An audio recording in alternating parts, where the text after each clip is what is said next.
I once met a man who told me something that stopped me cold.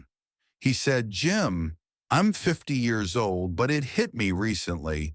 I haven't lived 50 different years. I've lived the same year 50 times.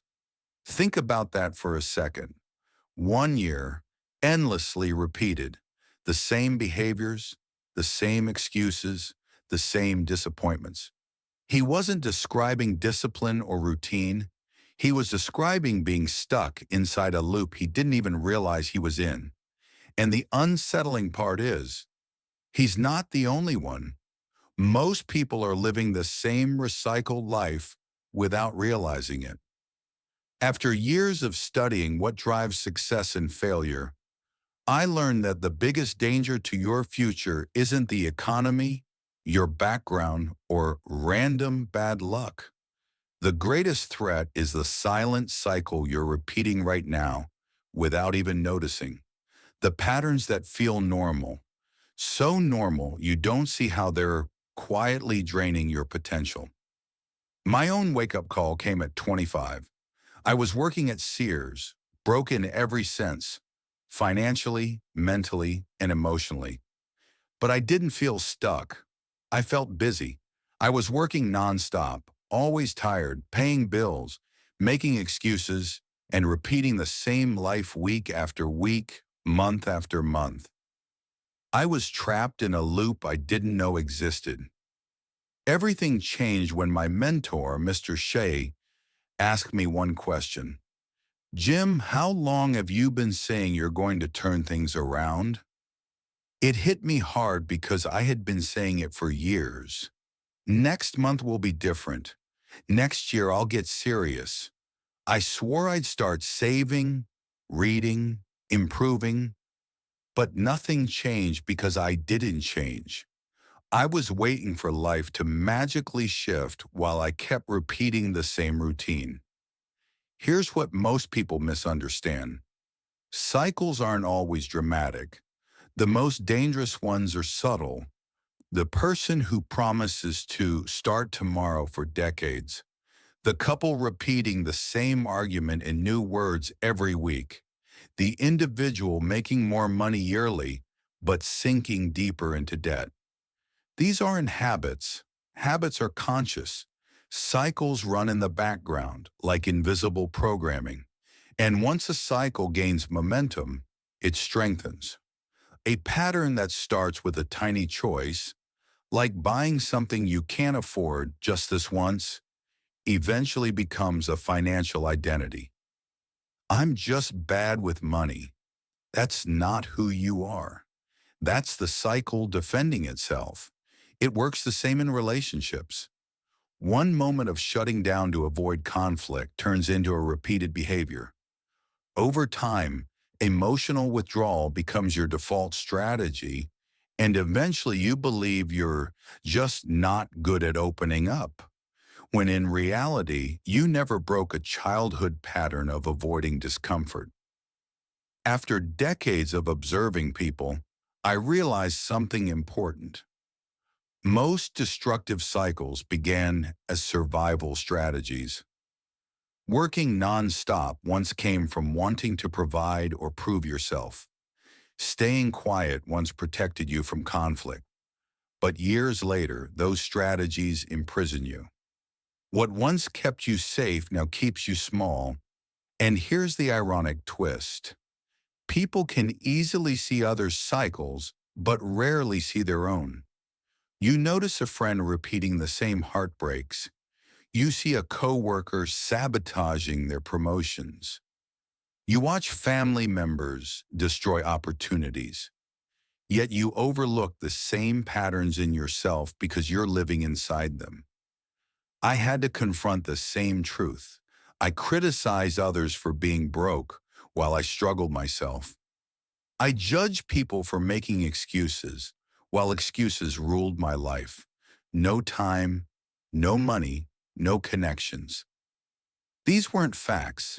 They were the voice of my own cycle speaking through me. You've probably seen this happen before. You watch a friend repeat the same painful relationship patterns, choosing the same kind of partner, and ending up with the same heartbreak every time. You see a coworker complain about being overlooked, yet they show up late, put in the bare minimum, and still expect recognition. Or maybe a family member keeps wrecking every good thing in their life, and you think they're doing this to themselves. But here's the uncomfortable truth. The patterns you easily spot in others are often operating in your own life too, just in different forms. You don't notice them because you're living inside them. I had to confront this myself. I judged others for being broke while I struggled to pay my own bills.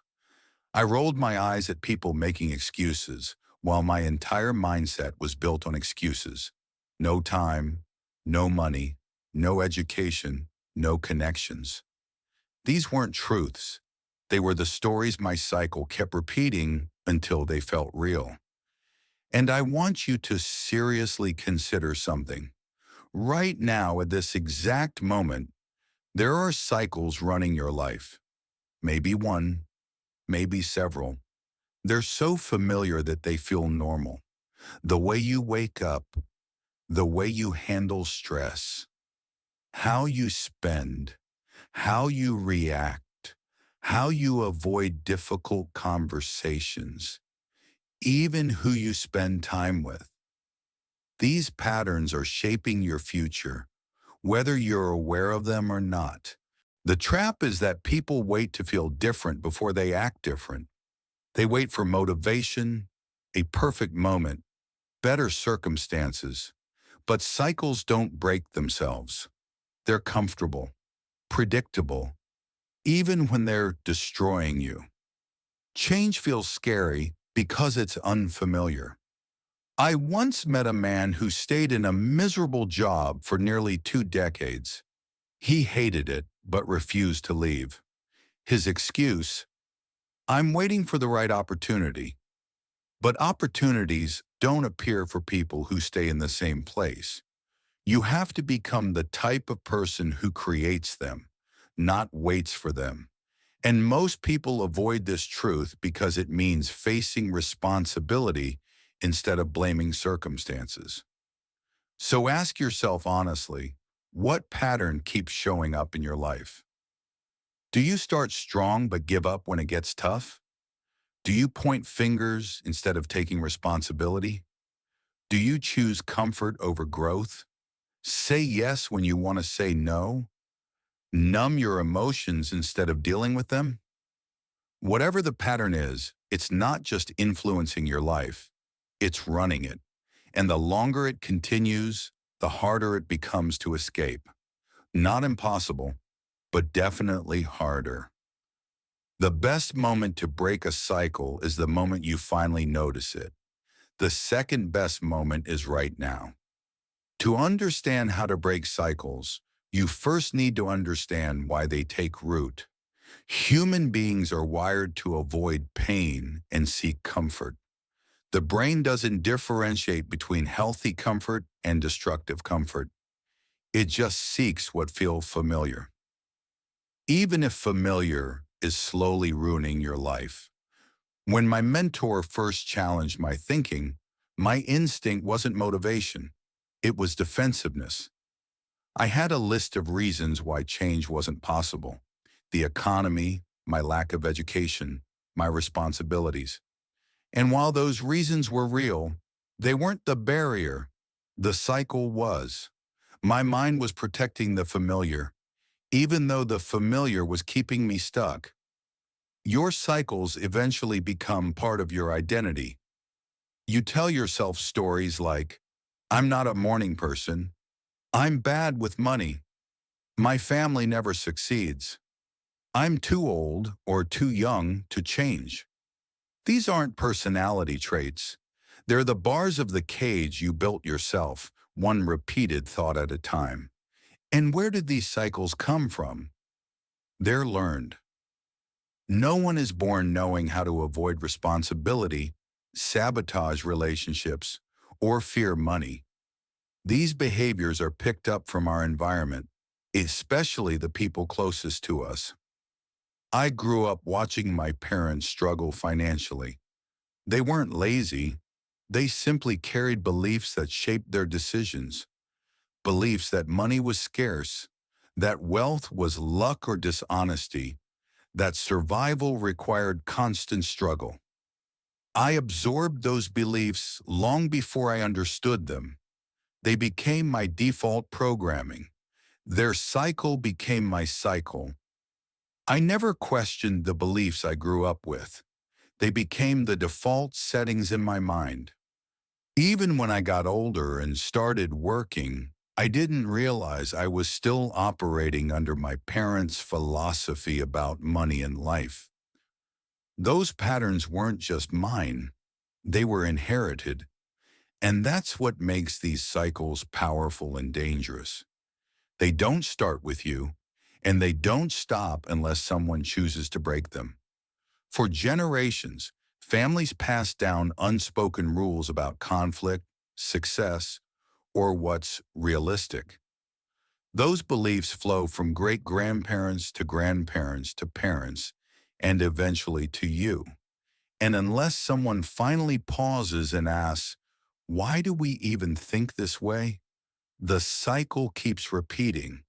That's why in some families, divorce becomes expected. Nobody learned how to handle hard conversations. In others, financial struggle repeats because the belief people like us never get ahead remains unchallenged. And in many homes, emotional distance becomes normal because long ago someone decided vulnerability was weakness. Your environment today is either reinforcing your cycle or fighting it. Let me put it plainly. If you spend most of your time around people who settle, complain, and fear growth, you will eventually mirror them. Not intentionally, it just becomes familiar. It's like living in a freezing house long enough that cold starts to feel normal. People wish to change their lives but keep the same surroundings. They want wealth, yet spend time with people who call ambition selfish. They want health, yet socialize with people whose habits contradict that. They want growth, yet surround themselves with voices that mock personal improvement. Then they wonder why progress feels impossible. It's because they're fighting upstream while their environment pulls them backward. Cycles are strengthened by the small decisions we brush off as meaningless. Hitting snooze, scrolling instead of learning, avoiding conversations, choosing comfort over intention. Each choice either fuels the cycle or weakens it. My mentor once said, "Everything counts," and he was right. Every tiny decision either reinforces who you are or who you're trying to become. Think about someone trying to escape a bad health pattern. They know what to do, move more, eat better, but when the moment arrives, the cycle whispers, just skip today, you're tired, you'll start tomorrow. They listen not because they're weak, but because repetition has carved a deep mental pathway. Their cycle decides for them. Same with relationships. Someone who has been hurt before promises they won't repeat mistakes. But when familiar red flags appear, they ignore them. They justify behavior they should walk away from. Why? Because the subconscious chases the familiar, not the healthy. Toxic love feels safer than genuine respect because broken is what they've known. Here's something I wish someone told me earlier in life. Your internal dialogue designs your external reality. If you wake up saying things like, "I hate mornings," "This day will be rough," or "I never have enough time," you're not just venting, you're giving commands to your subconscious mind.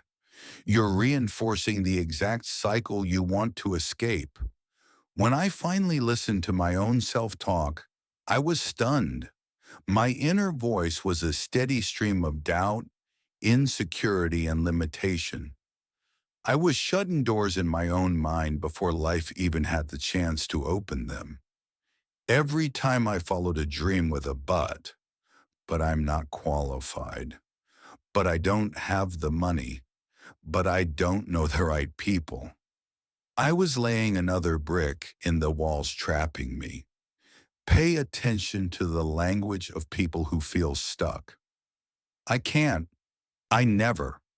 That's just how I am. No one in my family does that. People like us don't succeed. These aren't harmless sentences. They're commitments to limitation. But here's the hopeful part. If your thoughts and actions created the cycle, they can also dismantle it. This isn't fate. It isn't genetics. It isn't destiny. It's learned, and anything learned can be unlearned. The first step is brutal honesty. Stop defending the pattern. Stop justifying it. Stop pretending it isn't there. Admit what's running your life before you try to change it. I remember the exact moment I stopped lying to myself. Mr. Shea looked at me and said, "Jim, you're not a victim of life. You're a victim of your own thinking." It hurt, but I knew he was right. Every day I was repeating the same choices that kept me stuck. I wasn't being crushed by circumstances. I was participating in my own problems. And once you finally understand how your cycle operates, everything shifts. You stop seeing it as unbeatable and realize it only has power because you've repeated it for so long. The truth is simple. Repetition built the cycle, and repetition can break it. But the first phase of change feels wrong. It feels unfamiliar, uncomfortable, like you're acting out a role instead of being yourself. That's not failure. That's your old identity fighting to survive. Most people quit here because they mistake discomfort for a sign to stop, when it's actually proof that transformation is happening. People rarely calculate the real cost of staying stuck. Overspending a couple $100s a month doesn't seem devastating until you realize it becomes tens of thousands over the years. Money that could have built your freedom. Time works the same way. Lose 2 hours a day and you've thrown away nearly a month of your life every year. A decade passes and you've lost almost an entire year to meaningless distractions. And health? That price is even higher. Skip workouts, live on convenience, and one day your body starts charging you back with pain, limits, and lost opportunities. I've seen people reach retirement with dreams they can't physically live anymore. The cycle stole their future long before they notice. Relationships followed the same law. Avoid vulnerability long enough, and you eventually wake up disconnected, isolated, and wondering why love never seemed to work out. You never broke the emotional habits that push people away, and the most sobering part, the cycle doesn't stop with you. Your children watch your patterns. They inherit your excuses, your fears, your avoidance, your standards. What traps you today becomes their starting point tomorrow. So ask yourself honestly, if nothing changes, where will you be 5 years from now? Not where you hope to be, where your current patterns are actually taking you. If your pattern is procrastination, you're heading toward regret. If your pattern is overspending, you're heading toward stress. If your pattern is avoiding hard conversations, you're heading toward loneliness. Every day you stay in the same loop, the walls get thicker, the excuses sound better, the identity gets heavier, and the cycle builds an entire defense system designed to keep you exactly where you are. You're too old. It's too late. You're too far behind. All lies. The goal of the cycle is survival, not your growth. So how do you break it? Not with motivation, not with luck, but by changing your philosophy, your beliefs about life, money, responsibility, possibility. They're the operating system behind every choice you make. If you don't rewrite the beliefs, the behaviors snap back to the old defaults. You need new ideas, new information, a new mental diet. When I started reading daily, it rewired how I thought. Different thinking created different decisions, and those decisions built different results. You also need better associations, people who live above your current level, who challenge you, who won't let you sink back into excuses and familiar patterns. But here's the truth no one talks about. Once you start changing, the resistance spikes. Old temptations return, doubts get louder, people around you question you. That's normal. That's the cycle's last attempt to pull you back. Transformation requires becoming a new version of yourself, not just doing new tasks, but building new standards and new identity. It starts small, one new habit, one disrupted pattern, one decision repeated long enough to replace the old program. Redesign your environment. Remove what feeds the old cycle and add what strengthens the new one. Your environment will beat your willpower every time, so make it work for you instead of against you. Because on the other side of breaking the cycle is the life you were supposed to live, your potential, your future, your impact. It's real and it's waiting. The question isn't, can you do it? It's, will you choose to break the cycle before it breaks you?